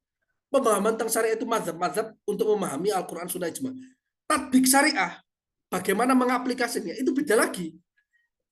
Makanya kadang itu orang itu, ya saya sering menghubungkan dengan fenomena sosial ya, fenomena sosial karena saya juga membaca itu. Kadang orang itu menyamakan misalnya perjuangan terhadap perjuangan syariat, perjuangan terhadap undang-undang syariat itu boleh, dan itu dalam beberapa tertentu wajib. Oke lah, saya aku itu ada wajib, ada sunnah, ada mubah saja boleh. Tapi orang yang tidak ikut memperjuangkan tertentu itu nggak boleh kita katakan dia tidak bertentangan dengan fikih misalnya. Belum tentu. Karena persoalannya boleh jadi nggak sekedar pemahaman tentang fikih, tapi aplikasi membutuhkan syarat-syarat tertentu, ada ilmunya tersendiri. Kita paham bahwa saya sholat itu wajib. Oke, tapi penerapan terhadap sholat itu wajib kan ada ilmunya lagi. Bahwasanya dia harus toharoh. Kemudian dia tidak sedang dipenjara misalnya, tidak sedang syarat-syarat yang lainnya, misalnya perempuan tidak bisa sholat, haram malah sholat dan sebagainya. Aplikasinya itu beda-beda.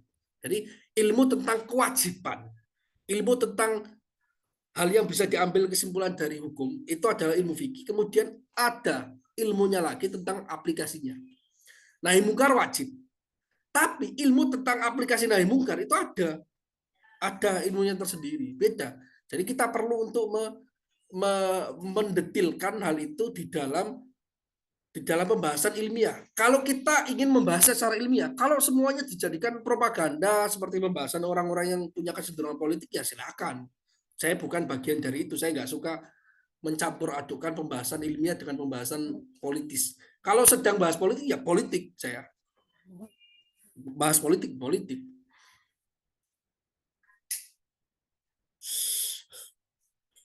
Oke, berarti itu jelas. Tentang usul fikih adalah turukuhu ala sabilil ijmal.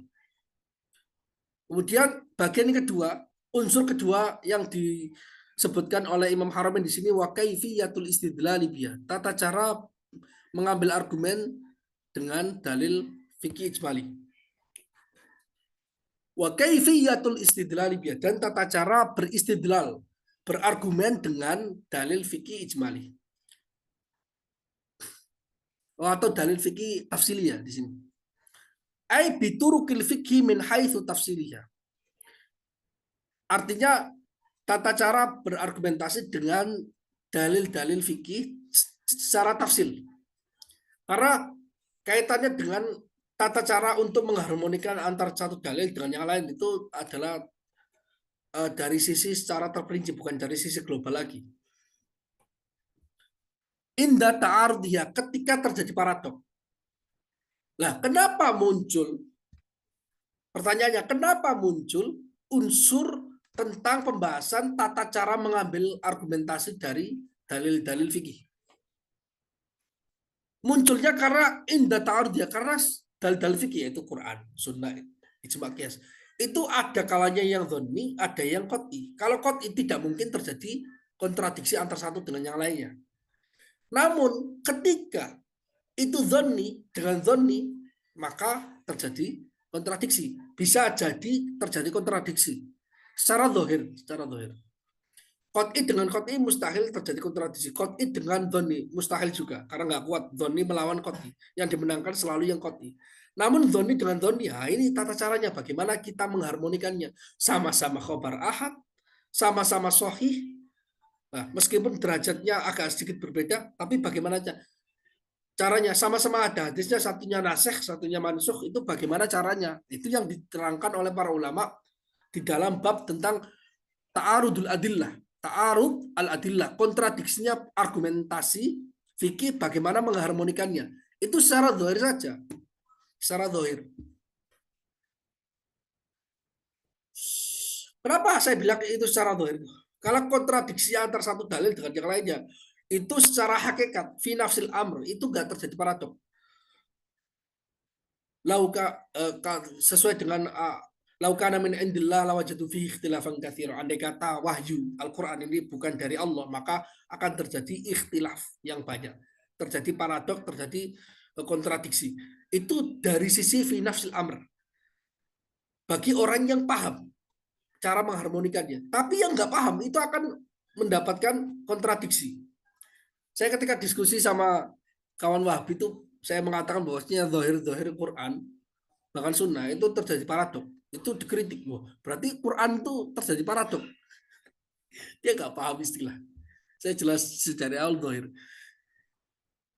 Ada ilmu namanya ilmu tentang daf'ut ta'arud bainal adillah. Itu ada ini. Bagaimana cara menghilangkan kontradiksi antara satu dalil dengan dalil yang lainnya. Ya kan ya? Ada juga ilmu ikhtilaful hadis, ikhtilaful ahadis, tentang hadis-hadis yang secara zahirnya itu bermasalah. Secara zahirnya itu paradoks dengan satu yang lainnya, kontradiksi antara satu dengan yang lainnya. Ya. Itu maksudnya fi zahir. Saya mengatakan zahirnya itu memang paradoks. Satu Al-Quran mengatakan istiwa, satunya ma'akum aina ma kuntum. Ya kan? Terus bagaimana mengharmonikannya? Secara zahir paradok, tapi cara mengharmonikannya itu ada ilmunya, ilmu ushul fikih yang membahas. Ya kan ya? Itu terjadi paradok. Jadi orang mengkritik itu jelas. Sejak dari kritikannya itu jelas dia itu nggak paham. Nggak paham ilmu ushul fikih, sama sekali nggak paham.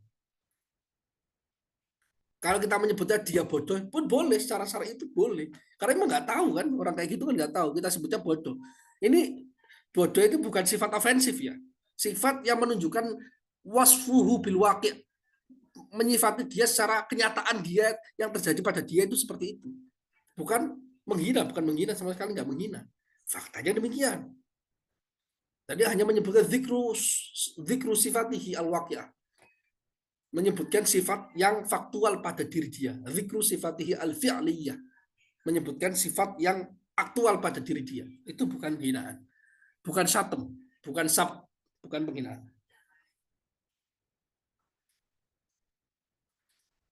Kenapa terjadi paradok? Kauniha dzanniyatan min taqdim. Karena dalil-dalil secara tafsir, dalil-dalil fikih secara terperinci itu kebanyakan dzanni.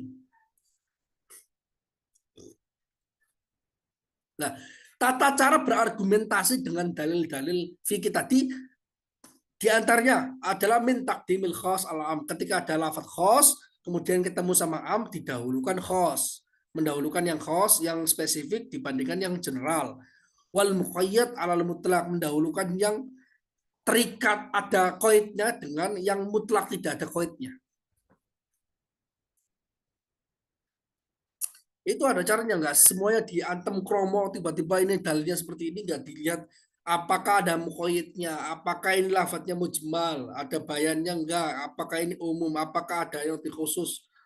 Itu khilafnya para ulama banyak di sana, dan ada tata cara bagaimana kita mengambil argumentasi itu. Wa ghairi dzalika, dan selain itu banyak Wa kaifiyatul istidlal biha tajurru ila sifati man yastadillu biha wa huwal mustahid. Nah, ini alasan mengapa Imam Haromen tidak menyebutkan unsur yang ketiga, yaitu tentang syurutul mustahid, tentang syarat-syarat mustahid atau sifatul mustahid, tentang sifat-sifat atau spesifikasi kualifikasi seorang mustahid yang bisa berargumentasi dengan dalil-dalil fikih. Karena kenapa?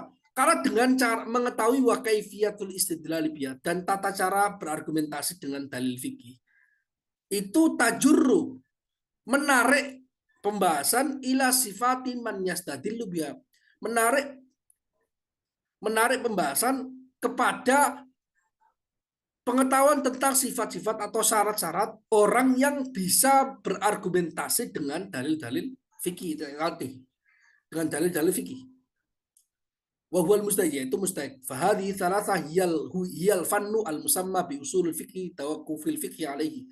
Tiga hal ini yaitu turuku al fikih ala sabil ijmal, kaifiyatul istidlal biha, sifatul mustahid. Ini tiga ini hiyal fannu. Ini adalah ilmu al musamma bi usulil fikih. Adalah ilmu yang disebut sebagai usul fikih. Li tawakkufi al fikih alaihi, karena fikih tergantung pada usul fikih. Fikih tergantung usul fikih dalam hal argumentasinya, ya kan ya.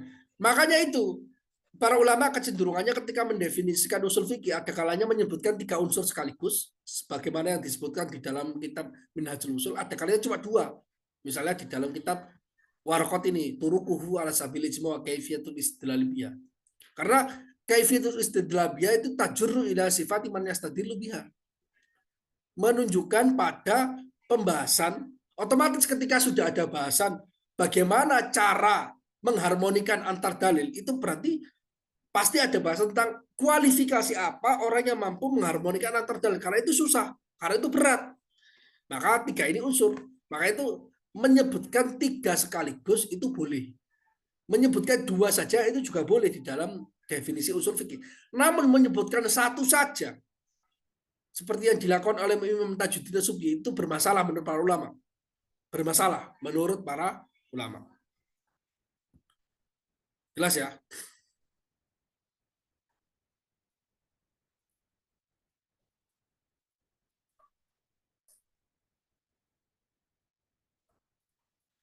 Bentar, saya cari di sini apakah ada yang perlu saya jelaskan di sini.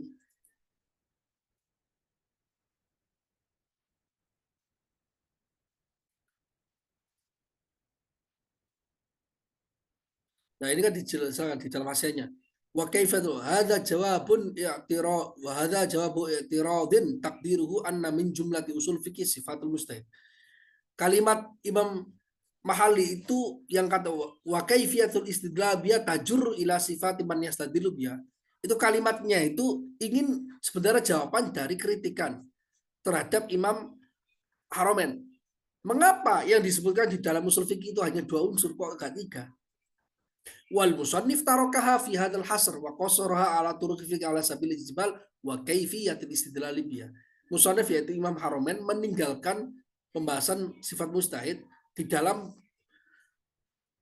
pembatasannya, yaitu usul fikih turuquhu ala sabil ijmal wa kaifiyatil istidlal biha. Seolah-olah usul fikih unsurnya hanya dua ini saja.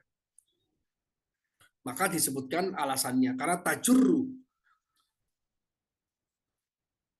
ya kan.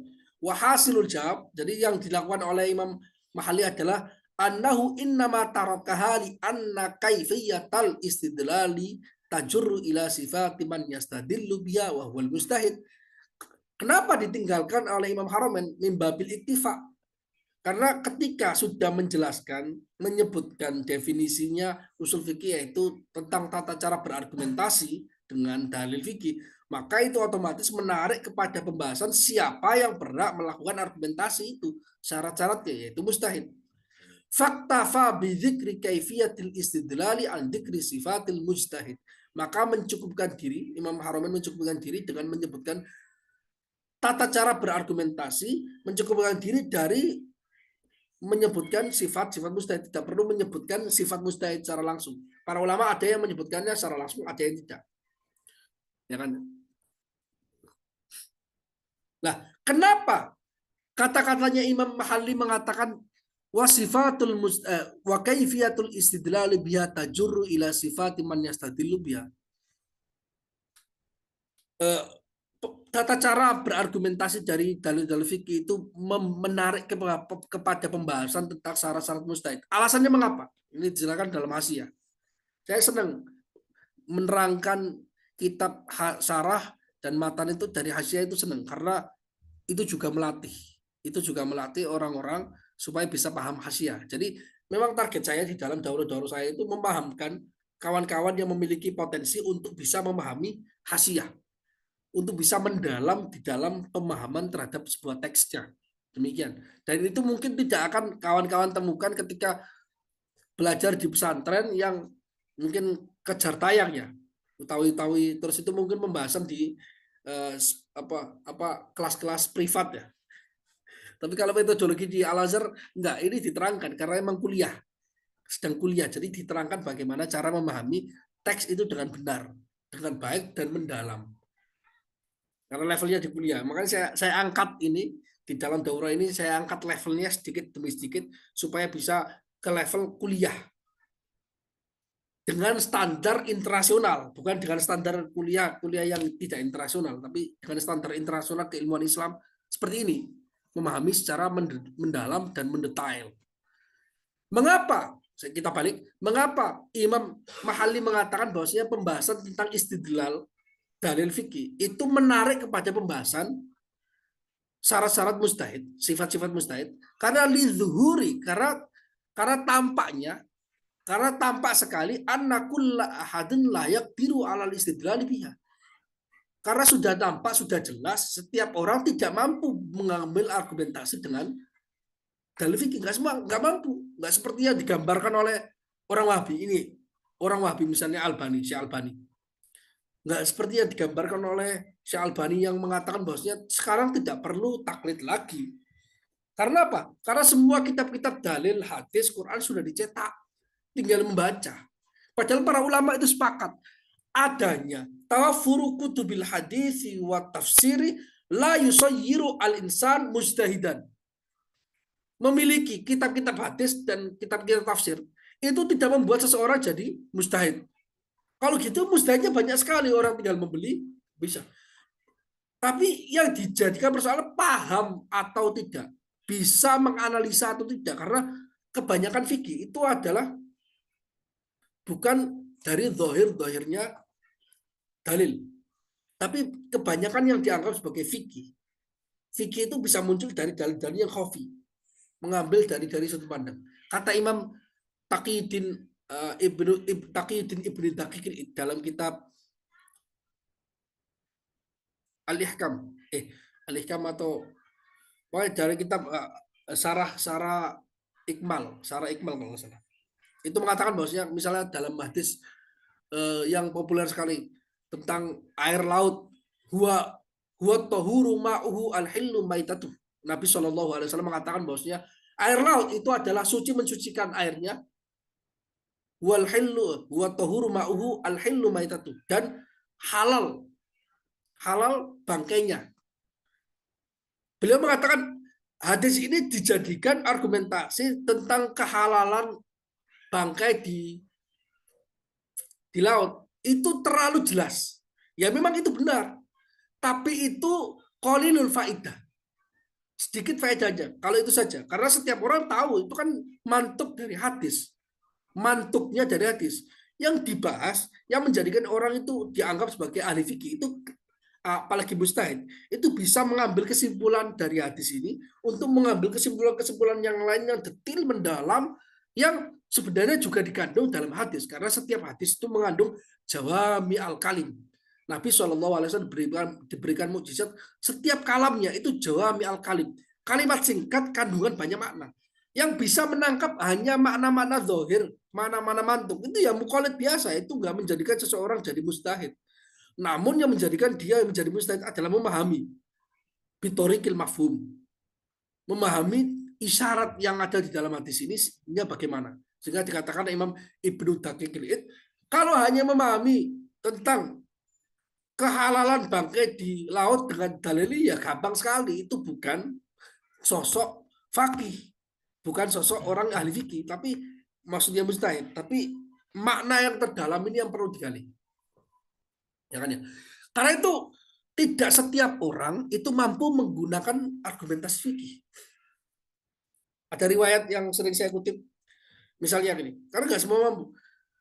Imam Abu Hanifah dikritik oleh orang zamannya, oleh ulama di zamannya, kenapa kamu sering menggunakan kias? Kata Imam Abu Hanifah, saya kok nggak pernah sih menggunakan kias. Karena bagi saya pribadi, saya nggak pernah menggunakan kias. Saya memahami langsung dari teks, karena saya bisa beristimbat semua hukum fikih hanya dari surat Al-Fatihah. Saya menggunakan kias itu bagi orang yang nggak mampu. Saya ngajari murid-murid saya yang belum mampu itu supaya bisa ada jalurnya. Kalau bagi saya nggak perlu kias, langsung dari surat Al-Fatihah saja seluruh hukum fikih bisa saya istimbat dari sana. Kata Imam Abu Hanifah. Itu kan kekuatan keilmuan seorang mujtahid itu beda dengan seorang mukallid seperti kita ini. Kita masih membutuhkan wasilah kias dan sebagainya.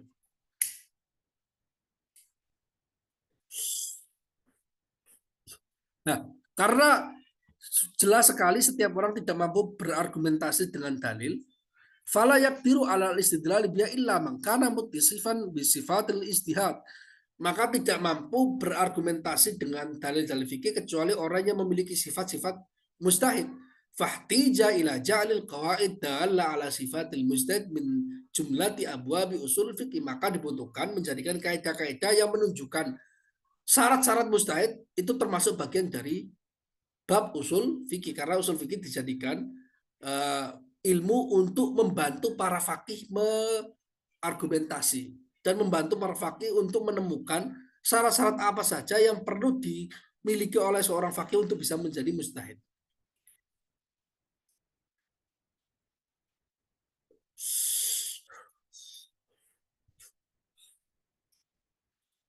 Paham ya? Tadi kata-kata li tawakkufil fikih alaihi. Karena li tawakkufil fikih alaihi, karena fikih tergantung pada usul fikih. Beliau mengatakan ini saya Abdul Khatib Al-Mangkabawi mengatakan hadza illatun, ini adalah ilat atau alasan likauni hadhi thalathati hiyal musammatu bi usul fikih. Alasan mengapa tiga unsur ini adalah yang disebut sebagai usul fikih. Li'annal faqih al mustambit, karena orang faqih yang mampu beristimbat, li furu'il fikih, yang beristimbat dari furu' fikih itu mutawakifun, tergantung pengetahuan istimbatnya tergantung ala ma'rifatil awwalaini minha, tergantung pada pengetahuan tentang dua unsur yang pertama, yaitu dalailul fikih ijmalan dan kaifiatul istidlal. Wa qiyamil akhirabihi, dia tergantung pada pengetahuan tentang dua hal unsur pertama dan tergantung juga pada sifat yang terakhir itu menempel pada diri dia sehingga dia bisa memahami dua argumentasi, dua unsur fikih, yaitu tentang dalil fikih ijmali dan tentang tata cara berargumentasi. Amma itu alasannya kenapa disebutkan.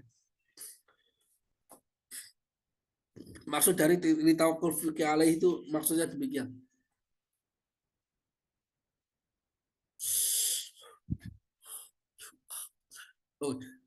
Oke, satu hal yang ingin saya katakan.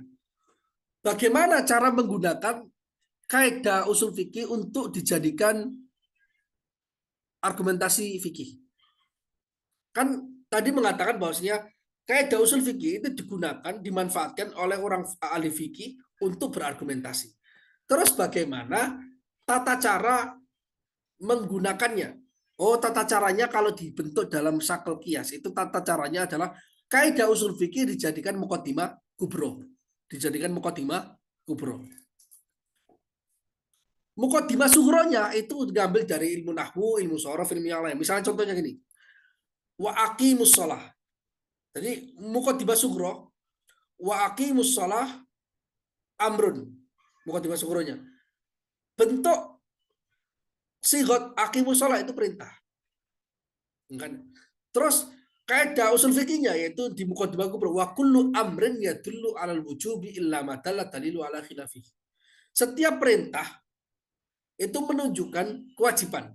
Kecuali ada argumentasi yang mengalihkan makna wajib ini. Maka natijanya adalah wa aqimus shalah ya dulu ala wujub. Aqimus shalah ya dulu ala wujub. Ulama fakih itu menggunakan dalil, menggunakan kaidah-kaidah usul fikih dan dijadikan dalil. Kan dalil itu ya kias, itu di dalam usul fikih juga digunakan, mantik itu digunakan. Nah, di dalam usul fikih ulama fakih ini mengambil kaidah-kaidah usul fikih dijadikan, ditaruh di pada muqaddimah kubro. Muqaddimah kubro dalam sakel yang pertama. Nah, lah muqaddimah kubro dia ambil dari pengetahuan dia tentang bahasa, yaitu ilmu sorof, yaitu waqimus shalah fi'lu amrin wa kullu amrin ya dulu ala wujub. Maka aqimus shalah itu ya dulu ala wujub. Jelas kan? Nah, itu tata caranya. Itu tata cara. Tata cara penggunaan ilmu mantik di dalam logika. Dan para ulama fikih mustabid itu juga menggunakannya otomatis. Nah, kita terangkan bentuknya secara kias supaya bisa lebih bisa dipahami.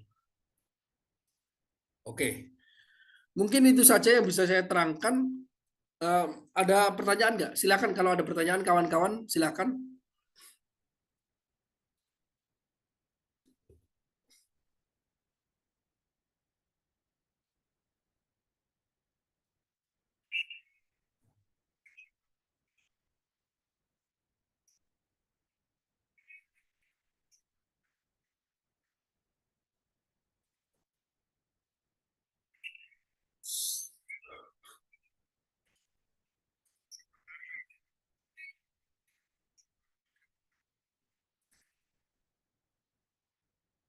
Kalau tidak ada pertanyaan, mungkin saya cukupkan demikian dulu ya. Nanti kalau ada pertanyaan bisa di grupnya itu bisa ditanyakan sesuatu, nanti akan saya jawab di sana. Terima kasih. Wallahul muwafiq ila aqwamit thoriq. Wassalamualaikum warahmatullahi wabarakatuh.